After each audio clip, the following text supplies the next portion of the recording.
ఏ వచ్చేసింది మనదేముంది అని చెప్పి విరక్తి చెందొద్దు. ఎందుకంటే there is lot of chance and scope. And ఏ అనేది మనం ఫాస్ట్ టైం చేయడానికి వచ్చిందే కానీ ఉద్యోగాలు అయితే తీయదు. ఎప్పుడు తీస్తుంది?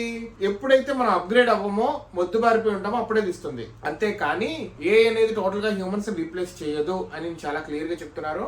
అండ్ ఏ నుంచి వచ్చిన కోడ్ డైరెక్ట్ కాపీ పేస్ట్ చేయొద్దు. గోయింగ్ ఫార్వర్డ్ ఏమవుతుందంటే మనకి ఇప్పుడు బిల్డ్ కైట్ కానీ లేకపోతే జెన్కిన్స్ వీటి ఉన్నాయి కదా, కోడ్ అయిన తర్వాత ఇవి టెస్ట్స్, లింటింగ్. సో దీంట్లో ఈజ్ ఏ జనరేటెడ్ కోడ్ అని కూడా ఒక కొత్త ఇది వస్తుంది. అది ఒకవేళ ఏ జనరేటెడ్ కోడ్ అని చెప్తే కనుక డైరెక్ట్ గా దాన్ని మళ్ళా ఆ టెస్ట్ ఫెయిల్ అవటమో ఏదో చెక్ చేస్తుంది. ఎందుకంటే people don't love to directly take and copy paste and taken from a generated code.